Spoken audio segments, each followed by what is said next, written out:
been an interesting week. Yeah, and here we are here now again. And you know, every day is like so new. Something that's never happened before is happening every single day. I Okay. found these this the, I found this very strange occupation of a part of Morocco of Algeria or of Spain by Moroccans. Kind of it seemed to be confusing many people. I Oh, don't know if well, you've I've seen, I heard don't know if about you've that. seen, Yeah. okay, yeah, I don't think maybe I've seen the videos. There is a part of Morocco that, a part of Spain that is on the land next to Morocco. There's two isolated areas, and about a large number of Moroccan young men uh just went over the gates and around the board, around the wall, and swimming, and they occupied this space, and then they went back, and some stayed. It was very strange in the sense of what was the purpose of this action? I There's a history legends guy. I don't know if you know him. He's on the internet. He gave a little his view of the situation, but it was very strange, and it was like tens of thousands of people just overran the border and took up residence briefly in this Spanish inlet on in northern Morocco. It was very unusual. I can Um, explain it. I got some background on that. oh, please do. Okay, so this little island, which is considered to be, sovereign Spanish territory, is just Right. off the coast of Morocco on the other side of the Strait of Gibraltar, however you pronounce it. Mm-hmm. I've never Exactly. pronounced it, but because Spain retains, like sovereign control over that island, that means its territorial waters encompass the entirety of the Gibraltar Strait. So the Right. Strait of Gibraltar belongs to Spain as a result of their sovereign authority over this island, which is just off the coast of Morocco. Okay. So, that gives Spain, the advantage of controlling the Strait of Gibraltar, but it is also close enough, to Morocco that the Moroccans can get into it and claim, Spanish, residency. And because, the Spanish Supreme Court just ruled that 500 Moroccans living in Spain, are going to be granted permanent resident status so they can join the workforce because they're short of workers, probably. So, and the government's supposed to be socialist in any case. Okay, so now, why this would happen now and with such large numbers is part of a Right. manipulation. Okay, Morocco is an ally of the Zionist state of Israel. Now, in order to embarrass Spain, which is, you know, in solidarity with the Palestinian struggle against the occupation in both Gaza and the West Bank, at least. Uh, well, so Morocco did a favor to Israel, perhaps requested to do so by Israel even, to Hear from me. facilitate the mass migration of all of these unemployed Moroccans which the king, doesn't know what to do with. So he just, buses them in, next to the border there and tells them, go for it. So they go Yeah, for it, exactly what happened. 16,000. Okay. Now, most of them have returned now, because there was no food left on the island. One, two, there's no work there. Three, they expected to be welcomed by Spain and they weren't. Four. And also, this gives Israel a certain in with the right-wing populist movements in Europe because now those movements can claim, look what will happen if we don't close our borders. Okay, so and then they'll be, grateful to Israel and support Israel as a result, and the pressure that they can bring to bear on the governments there, especially in Germany, where the Alt Germany party seems to be ready to win a majority in the parliament there, unfortunately. So You want that's, the to story there, and 85 people drowned, trying to get around that fence. Ridiculous. see some of the video? I have Yeah. it. I actually have some video. Let me if I can get it for you. It's kind of interesting. It's let me see here. Let's see. I'm feeling There better we now. I'm Good. emerging out of my side effects, from being drugged legally, which I didn't need. There you go. There you go. Oh, wow.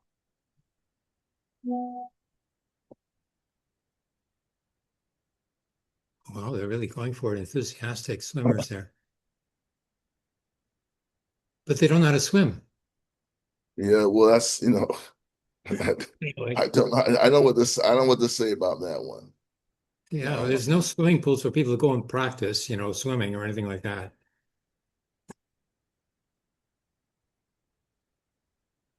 That's a Moroccan woman? Wow.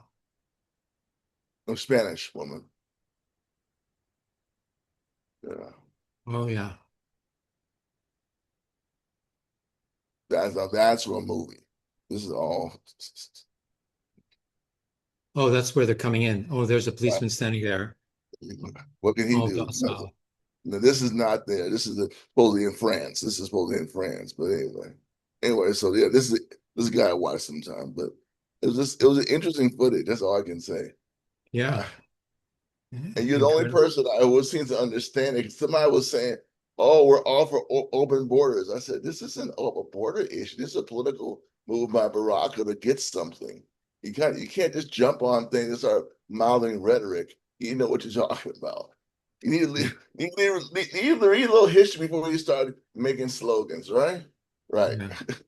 Yeah. Yeah. Right. Yeah. Anyway, They were more expelled than escaping, like, yeah. So yeah, they've mostly come back. and they were saying that Morocco pulled this 30, 40 years ago. They pulled another stunt like this in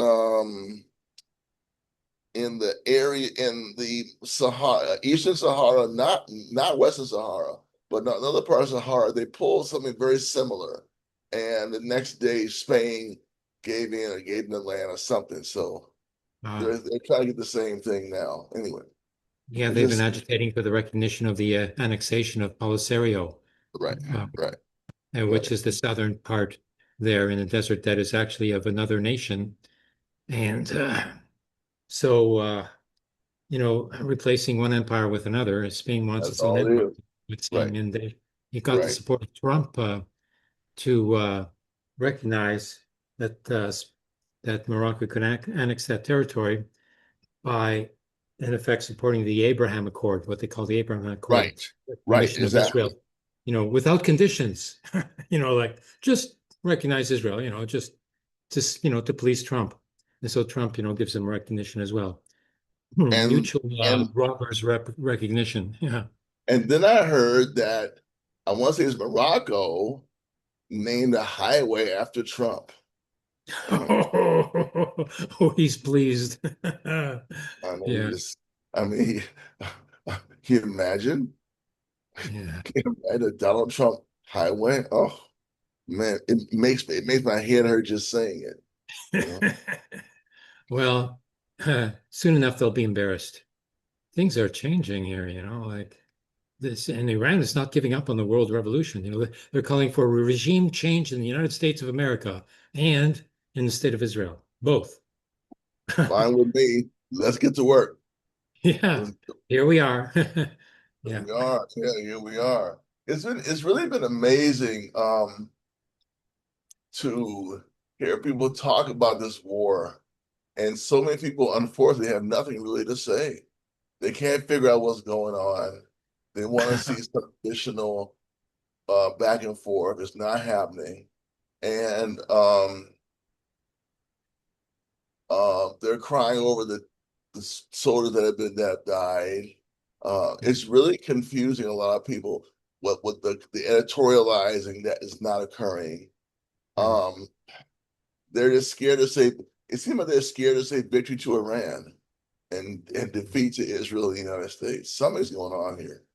Mhm. If you Well, at least they can say, stop attacking Iran, period. right, Can't they say that? What's wrong?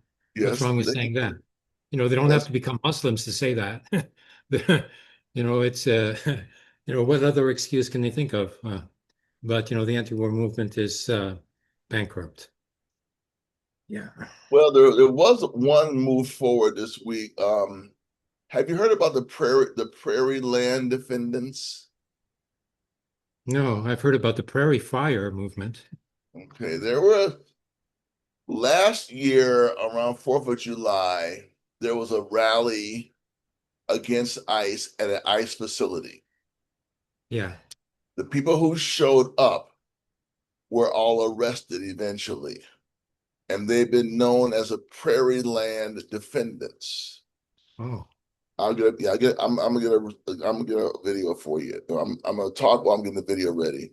Yeah. And they've had a kangaroo court trial. Hmm.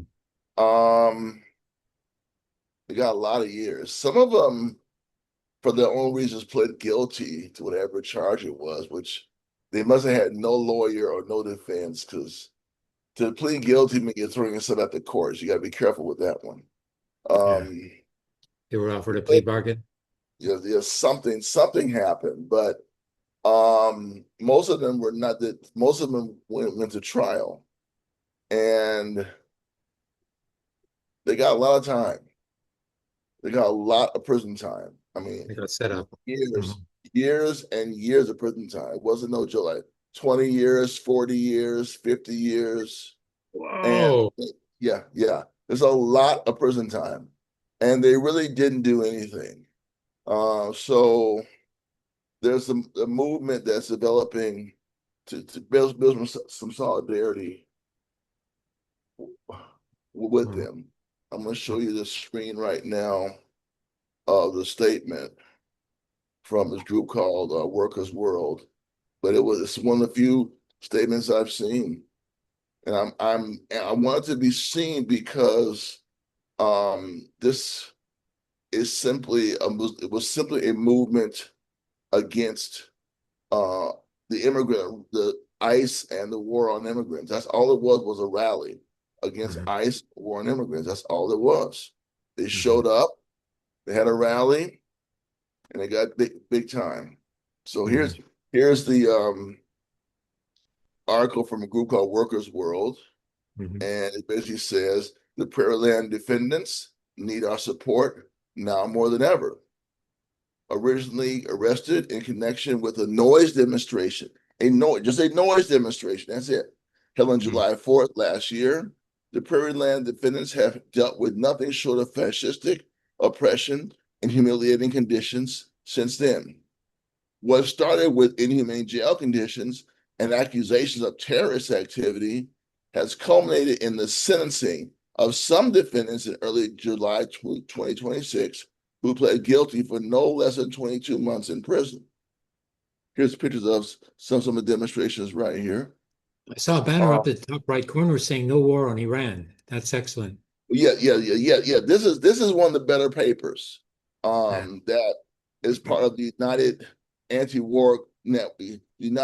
Anti-War Coalition, and they had a demonstration on the 28th. I didn't know about the 29th, so the word that wasn't getting out. But yes, they are opposed to the war. Good. This organization is strictly anti-imperialist. They Mhm. are. So this Mhm. Workers World is as far as that goes is one of the better groups, but they don't just talk it. So some people talk about the war, but don't say anything about it in on their paper, which is nonsense. This Mhm. group will call for demonstrations and support for the anti-war movement, which is good. Yeah. So here's some banners of the people who've been jailed. One person got 50 years, 50 years for this talking, 50 years. Wow. 50 years in prison. Sounds like Turkey to me. Um, eight of them were given up to 100 years, up to 100 years in prison. They said they were trying to start a riot and they were terrorists. Yeah, right. What one And person got a Benjamin hundred years? Hanil Hmm? Champagne song, who I'm received a sorry. 100-year sentence. Yes. Oh, Yeah. they're nuts. They're freaking out. They've gone over the edge. Yeah, they have gone over the edge. Okay. They're So overextended. what this article is saying is that the people on the left have to support this movement. Now, I wrote them a letter and said, I went to a rally for Cuba. I told you about it about 3 weeks ago. And I raised this at the rally that we need to support the Pearland defendants because they are the premier political prisoners of the Donald Trump regime. Yeah. They want to make sure they send a message. If you demonstrate, we're going to put you in jail. And that's all this was, a demonstration. Mhm. Now, what people at the demonstration I went to were saying, well, people are scared because of what happened to Pearland. I said, that that's well, I understand what they're saying. We have to exercise our right to demonstrate and come Yeah. out and get in the streets. You can't be scared. You can't let this is meant to intimidate you. Yeah. Anyway, Well, I let's just want ship some I lawyers out there.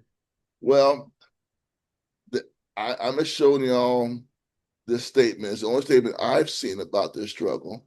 Mhm. And, it's Prayer Land Defendants. If you just look up Workers' World and Prayer Land Defendants, you can get this, find the article. It's Because excellent being bilingual as well. Mundo Obero yeah, is Muno Britto. Yeah, oh, workers' yes, yes, world. yes, yes. Like yeah, Yeah. So yeah, I just want to show to everybody. Okay. good. All right. Thank you. I have a video to show you as well. Right here. Talking about regime change, in the Zionist state of Israel. Let me show you the Vanguard. Has nothing to do with, the conception of the left populists. They have no idea, and they would resist the reality of this as well, if I can find it here. I think this is it. Should be. Yeah. Okay, this is Jerusalem. Like Hebrew lettering up at the top there. Okay. See what you got.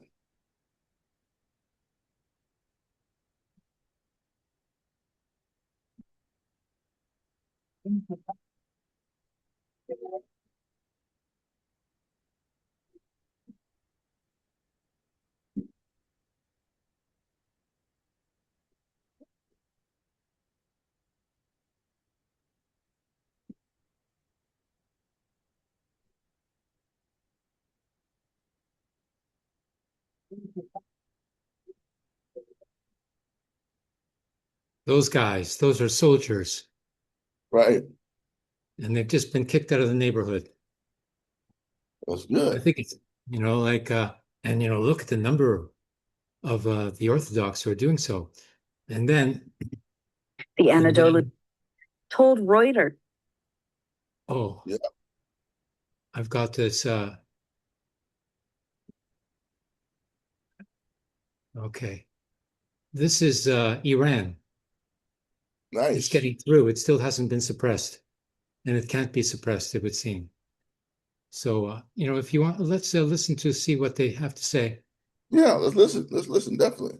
Sometimes they interview, right-wing populists, but otherwise, they're very consciously anti-imperialist. They know what they're working for.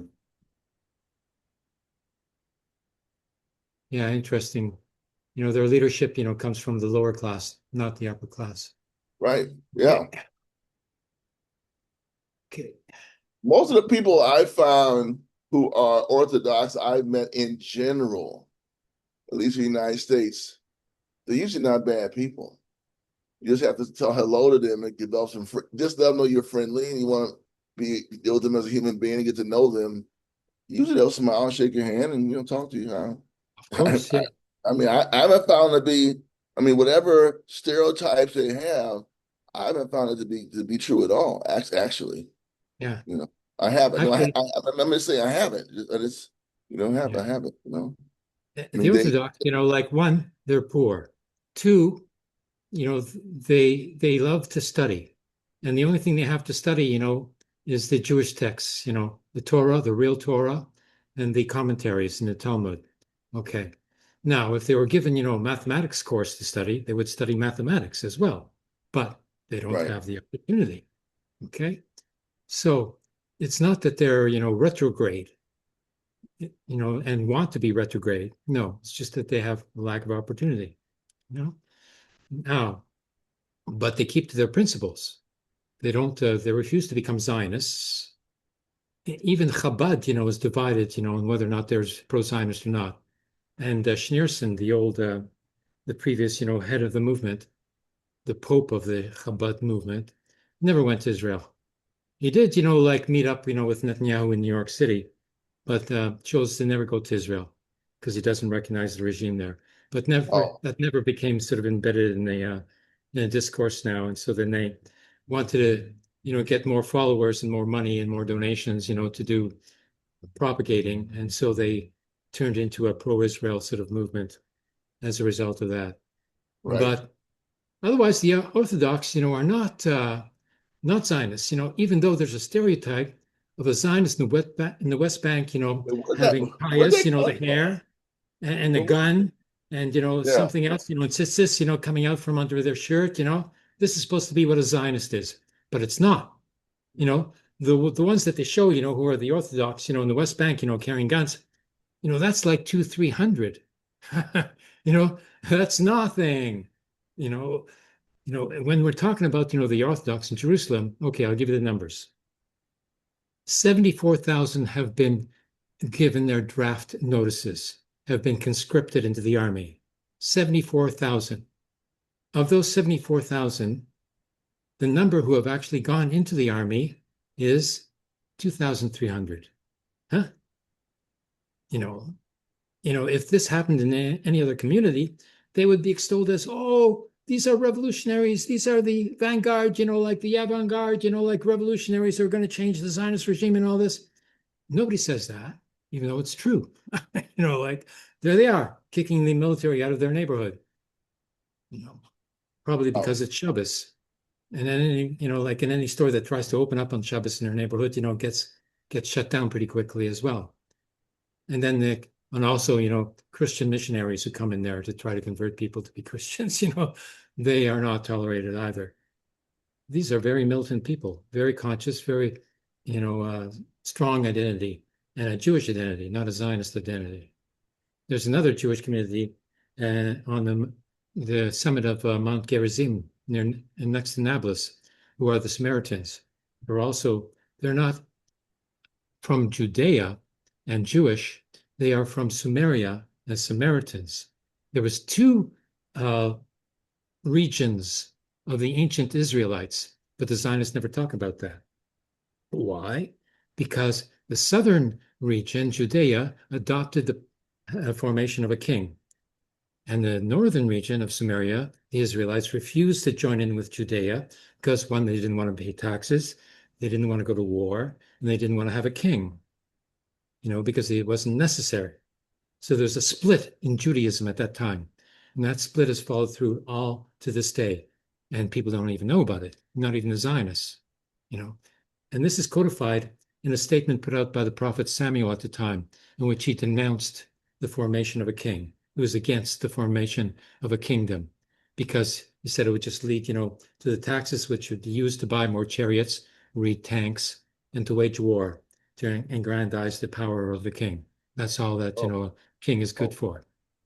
So, it's all there, Well, there are but it's not paid attention to, like people are so sort of out of it, they just follow, a certain stereotype, they copy the cliche, and they think that that's all they have to do.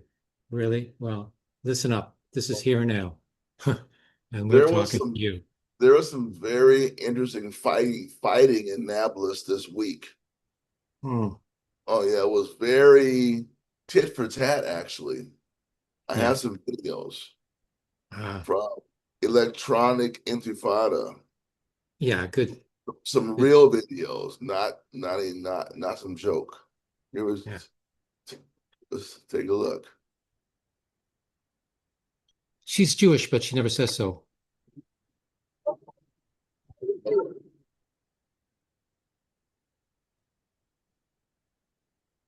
Turning to the occupied West Bank, 4 Palestinians were killed on Friday, July 24th, in a rampage by Jewish Israeli settlers and soldiers in the village of Tel, near Nablus in the north. Dozens of Israeli settlers from the nearby colony of Havat Gilad carried out a pogrom in the village, trying to break into homes and opening live fire on Palestinians who amassed to defend themselves and their properties from the invading lynch mob. A joint statement by Palestinian human rights groups says that as villagers rushed to assist in the defense of their community, quote, an armed settler wearing military apparel opened live fire on civilians, injuring several. Incensed by the attack, a villager confronted the armed settler and disarmed him. A subsequent exchange of gunfire resulted in the deaths of a soldier and an officer from the occupation forces, both residents of nearby settlement outposts. The exact source of the gunfire remains unverified, and no presence of Palestinian firearms was reported or proven in the area. The resident of the village who disarmed the settler and was shot dead was later identified as Farouk Ramadan. Uniformed Israeli soldiers then arrived at the scene, the joint statement adds, and immediately opened live fire directly at Palestinians. As a result, 4 Palestinian residents of the village of Tel were killed, and 4 others sustained live ammunition injuries. The injured were subsequently evacuated to local hospitals for medical treatment. Israeli forces later that afternoon infiltrated the city of Nablus, raiding the hospital where Palestinians injured in the settler attack were receiving treatment, and arrested them in the emergency department. The Palestinian rights groups add that later that night, Israeli forces again raided the village, arrested approximately 30 residents, and raided the home of Farouk Ramadan, who had been killed earlier that day, in preparation for its punitive demolition. Dropsite News reports that, quote, armed settlers accompanied by the Israeli military established a new illegal outpost on the site of the attack, installing caravans after uprooting hundreds of Palestinian-owned olive trees in the area. It is one of at least 6 new colonial outposts reported on occupied Palestinian land as Israeli settlers take advantage of the mass crackdown they incited, in addition to the expansion of existing outposts over the past few days alone, with the support of the Israeli army, Dropsite added. Other outposts established by Israeli settlers over the weekend in Palestinian villages include those in Safa and Sinjil in the Ramallah Governorate, in Deir Istia and Deir Balut in the Salfit Governorate, and Asira al-Shamaliya in the Nablus Governorate. Multiple other outposts are being expanded, Dropsite reports. Following the pogrom in Tel, Israeli settlers engaged in other attacks in nearby Palestinian villages and set fire to homes and cars. The Palestinian rights groups said in their joint statement that on Friday evening, heavily armed settler militias under the direct protection of the occupation army launched coordinated attacks against the villages of Sara, Urif, Jit, and Fara'ata. Settlers set fire to homes, vehicles, and agricultural fields and severely assaulted local residents, inflicting serious injuries. Simultaneously, they continued an unprecedented campaign of violence and intimidation against the town of Beit Furik. Settlers also set fire to a mosque in the village of Kur on Sunday, spray painting its walls with racist graffiti and damaging the interior of the building before local residents managed to extinguish the fire. Another mosque, which was under construction in the village of Kusra, was attacked by settlers also on Sunday. The Israeli mob burned wooden materials and construction equipment at the site, local reports say. My colleague Tamara Nassar will be publishing a detailed report on the accelerating rate of Israeli settler violence and pogroms across the West Bank, so do look for that on electronicintifada.net. Following the settler pogrom in Tel, Israeli soldiers attacked journalists with tear gas while they were working in the village and covering the developing story. Israeli forces also imposed collective punishment measures on Palestinians across the West Bank, including closing major checkpoints and the entrances of towns and villages. The Israeli army closed a checkpoint south of Nablus, preventing an ambulance from passing through, which was carrying a pregnant woman in emergency condition. The Anadolu news agency says that the ambulance crew was held for more than 30 minutes while the woman, who was 6 months pregnant and suffering from severe bleeding, was forced to undergo a search despite her critical condition. The ambulance officer said that Israeli soldiers ordered the crew to switch off the ambulance's engine, causing its onboard medical support equipment to stop operating. The ambulance was eventually allowed to continue to the hospital, where doctors managed to save the woman's life but were unable to save her fetus. In the Jordan Valley village of Ain al-Helwe on Tuesday, July 28th, the Israeli civil administration procurement managers range. So there's a lot going on. Yes, the previous village that was mentioned, Kusra, where there was attack. I was there, I think in 2011. I did a video there. That's actually why I wanted to play this. That's why I wanted to play this, because this is your like neck of the woods. This is the area that like you were very familiar with this area. That's why I wanted to play it, to get your feedback on it. Yeah, this is what's going on that the news never covers, Right.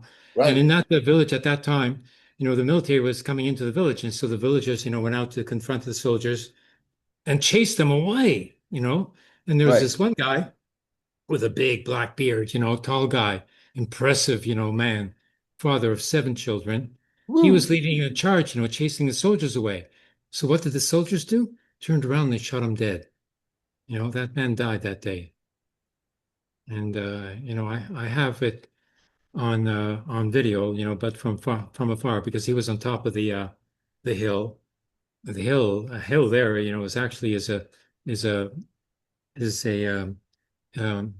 mountain, previously a mountain, that eroded away, over the millennium. And they got, to the top of the hill, and the soldiers were running away down the other side, and then they turned around and shot, And that's just one example of what happens there in the demonstrations and in self-defense. Right, exactly. And that's why I wanted to show this altercation. Because a lot of times we hear about the settlers, but we never see them in action. Here we see a man with a weapon, with a military gun, shooting people, and somebody had the courage to disarm this person. That took a lot of courage. The guy with the skull cap on, and the long man's coat, man's shirt. Yeah. Boy, I saw him being, intimidated there in the video. Oh. He was backing down, he was leaving, and the settlers, like approached him, even though he was already, like on the way, away from them. And so, and then I think they started shooting, and they killed 4 Palestinians. And so he turned around quickly and got the gun off of the settler and turned it on the soldiers. Yes. Not on the settlers even, and took down 2 soldiers. Incredible. That is an incredible video. That's an incredible story. The courage and then the brutality of the settlers and the Israeli soldiers afterwards. I just want people to see it's not a quote nice video, but this show people should watch as often as they can. The stuff from Electronic Intifada is never going to be shown on the main on CBC, BBC, and NPR. No. Electronic Intifada. Ali Abunimah, he's never interviewed on news channels. Yeah, I know. Never. I mean, never. This is the real like our program here. This is real resistance media. Yeah. Yeah, he's been doing it for a long time. Since like the beginning of the internet services. Yeah. No, he's been there all the time. Yeah. Well, I wish I was there already, Yeah. But I kind of want to let you know, this is what's going on. Just so you can see it right there. That's you right there. Yeah. Well, I'll get back there. I'll get back into it. But now we have news that the United States is going to force Israel to back off of Gaza. and force them to retreat, even though Yeah, Netanyahu says that yeah. he's advanced to 70% and he's going to advance to the entire Gaza. That's what he promised his supporters, right? Okay. But Um, it's Turkey and Egypt that are supposed to step in there in between the Israel's military and the Palestinian resistance. They're supposed to make sure that, Israel withdraws, to the previous boundaries of Gaza. And then Hamas is going to give up its arms. And there will be a police force, Palestinian police force that's formed. And the entire Gaza is supposed to be protected by a peacekeeping force, a military peacekeeping force from both Turkey and Egypt. Okay, let's see it happen. But, Israel is not part of that deal. That's the United States of America trying to save its reputation there. That's all. And Israel will have to comply, otherwise they don't get the bombs to do what they do. So, that's all that, that's lined up now, Israel's going to have to withdraw from Gaza eventually, but they're going to do it under protest. Okay, fine. Let them protest, but get them out. Okay, so what it's what concerns me though is southern Lebanon. I'm a little concerned about southern Lebanon. The Lebanese government, I like to know where they're getting a little too close to Israel and the United States, even though they're being dominated by both countries. They're being dominated by both countries. Yet they want to present themselves as we're a sovereign country. Well, you're a sovereign country. Why is Israel bombing everything in its eyesight in southern Lebanon? Supposedly tunnels, and maybe they are tunnels. They're doing serious demolition that's shaking mountains, serious demolition in South Lebanon. It's disturbing me. And I don't see, this is just me. I don't know the world. I don't know everybody's doing everything, but I don't see no support for Hezbollah and South Lebanon right now. I don't see the support it needs because Israel is on a rampage. They're doing anything they want, yeah, and nobody's stopping them. no, but That's just, yeah. Right now. Lebanon expects Israel to withdraw from the southern territories. Not going to They're happen. not. They don't have. They're not using any persuasion to do so. They're relying upon the United States, to back them up and to ask Israel to leave. And Israel seems to be ready to leave because before they leave, they're going to destroy as much as possible of all the villages in the south there so that the, Lebanese have nothing to return to. It's really it's a great tragedy in the making. The way they're just running rampage and destroying anything they want. Yeah. There's nothing stopping them. And when you let a bully when you let a bully run rampage on the schoolyard or a neighborhood criminal organization run rampage on a street or a corner or a community, the outcome is never good. There's one thing that can stop the Israel military, and it's actually happening. I heard a report. There's a Zionist military base in the north, that had just finished its service in southern Lebanon, called the Golani Brigade. One of these elite things. Yes, yeah, okay, I've heard of them. Yeah, and they were supposed to be redeployed to go to Gaza. So what did they do? They walked out. They dropped all their, automatic weapons into a pile. Beautiful picture. And a couple of hundred of them are walking out, chanting like a demonstration. And the pretext that they used in order to do so was that some sort of insignia that they had, installed on the grounds I heard there. about this. I heard about this. Yeah, I heard about that. Yeah, and no news service, has yet said, what that insignia is. There's Right. some Yeah, people that are in I heard. Yeah, it seemed kind of weird. I couldn't figure it out what they were talking about. something red, with Hebrew lettering on it. Like I don't know what it is, because I can read Hebrew, but I don't understand very much of it. And so they used that as an excuse, and they walked out. And then the commanders, started, begging them to come back. And they probably have to make a deal, not to send them to Gaza because they know, what that's all about. So, it's interesting, that's what can stop it, It wasn't just a inside protest. the military. It was a protest by soldiers. Yeah. Yeah. 200 of Those them. are kind of rare. Those are rare. Yeah. Yeah. Yeah. Yeah. Yeah. So I'm really anxious to get over there, to see what's going on and find out, what the possibilities are, because something has to break, there's going to be a big change because, such a regime could not continue to do what it's doing. It's not going to get away with it. What do they think? They can occupy Gaza, occupy Lebanon, occupy Syria, and attack Iran all at the same time? Well, no way. Apparently, they do think that. They think, somebody thinks that. Well, King apparently, they BB. do that. They stepped back from Iran a little bit. They stepped Yeah. back a little bit and focused on South Lebanon. I think the U.S. said it's okay. We, you know, Yeah. we got this right now. Y'all can take care of South Lebanon and the West Bank, and Yeah. kill some Palestinians.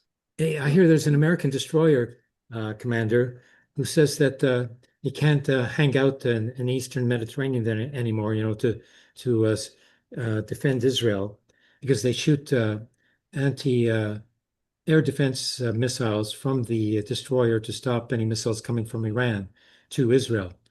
So this destroyer commander says no, they're running low and they only have enough weapons left, to go and defend the coast of the United States of America, and they're leaving for the United Well, States. well, there is a major issue in the United States that isn't a fake issue, and it kind of, if you think about this issue, it shows you the role of the capitalist the arms dealers, that Yeah. they are on American soil. They're a quote American company, but they're ripping off. They're charging so much for what they produce, what they Yeah. create. It's like one bomb, one missile costs $1 million. Oh, yeah, yeah. No, no, no, no, A no. Ain't no missile. Patriot Ain't missile no costs about missile. that. Ain't no missile costs $1 million. A Okay, the Patriot missile component. does. No, but no, I'm saying, but no, it really doesn't. The components of that missile Yeah. there's no $1 million components. No, it isn't. No, it's not. And it makes me, at least this is my view, it shows me that these arms manufacturers are making the government pay whatever they Oh, say yeah. they. Well, I yeah, mean, of but the course. United Yeah. States should do. I'm not saying they should just nationalize the arms industry. If I were President Trump, that's what the fuck I would do. And that'd be the Yeah. end of that. No, Yeah. that'd be the end of that. And then the Army would organize production. The Army and Marines would organize production. But you have all the missiles you want. This is the Yeah. problem with it. No, seriously, this is the problem for the United Yeah. States. And they're, I mean, I had no sympathy for them, but to solve that problem, you have to nationalize it. Yeah. Yeah, Right. and they're not going to nationalize Lockheed Martin and Raytheon and Yeah. Northrop Grumman, but that's why they don't have any missiles.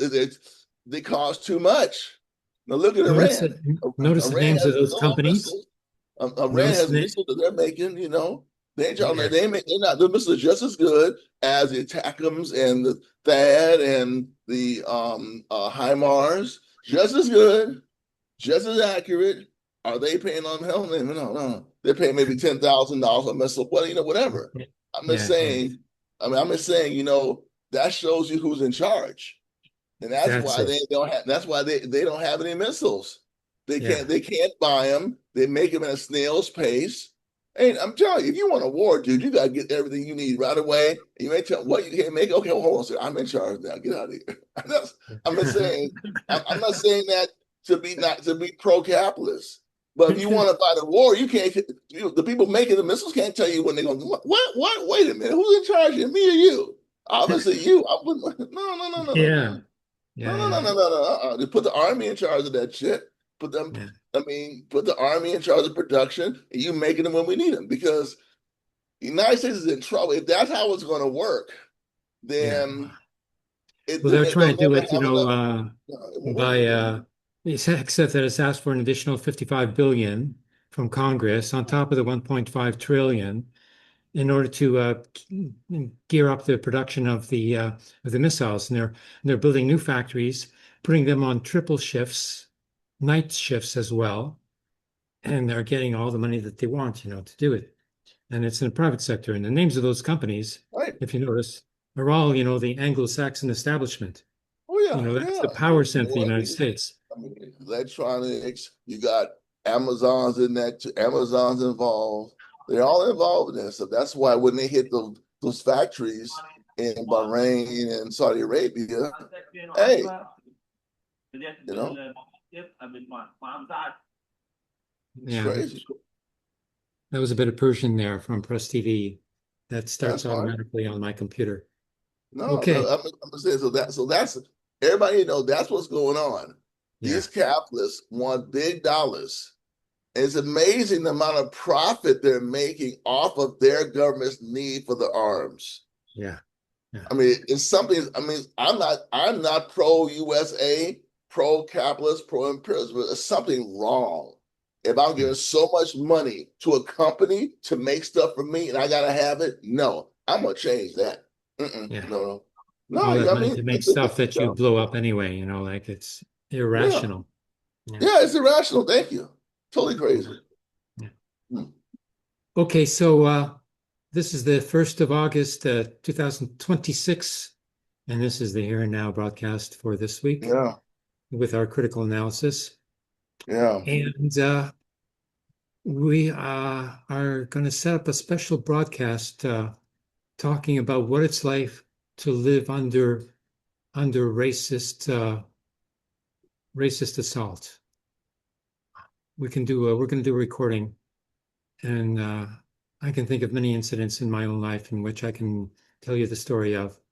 Oh man. And Steve, I'm sure, has many more. Oh, I got And tons.